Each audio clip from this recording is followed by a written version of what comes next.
Hey everybody, I hope you guys and gals are having an awesome and wonderful Wednesday. Good to see you all. I hope you're staying healthy.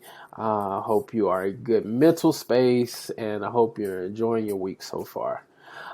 Today's topic is acronyms.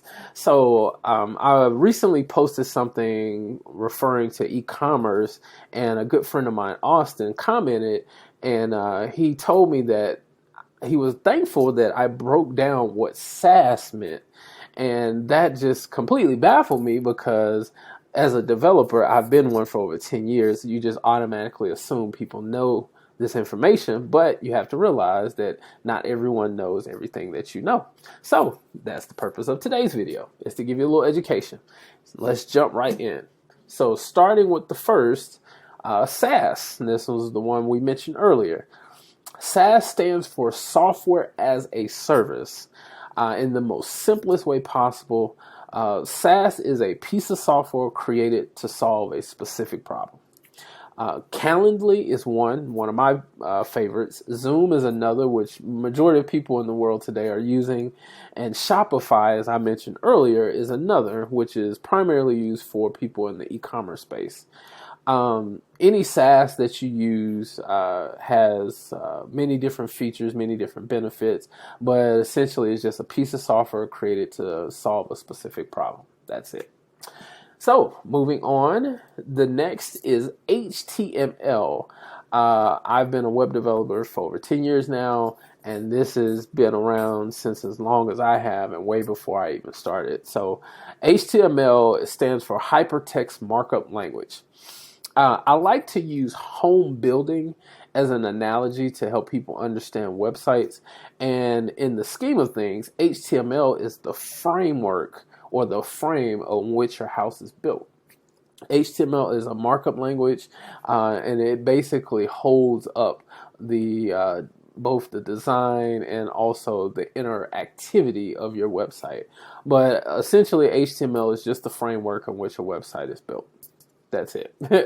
Moving on, the next is CSS. CSS stands for Cascading Style Sheets. Following along with the same home building analogy, CSS will be considered the interior design of your website.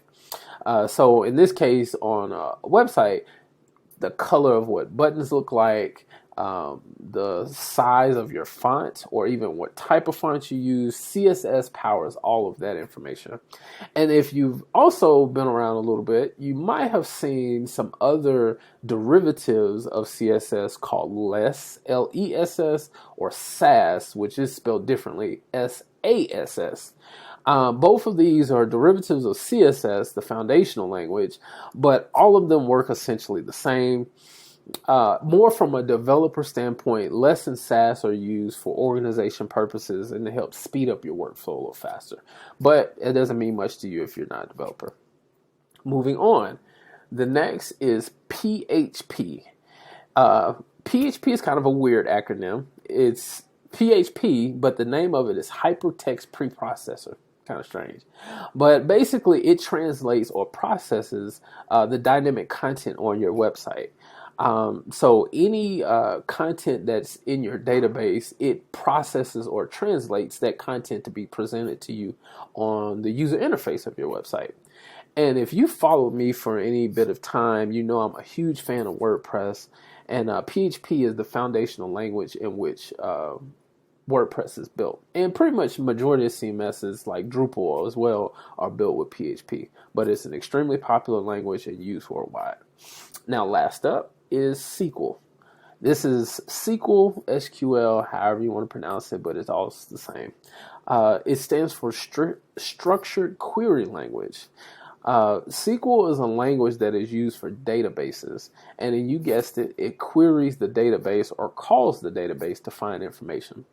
Relatively simple to understand, easy to use, easy to learn. Any application or any website that uses a database to store content, which is pretty much all of them now, uses SQL. And how it works is you click on a button.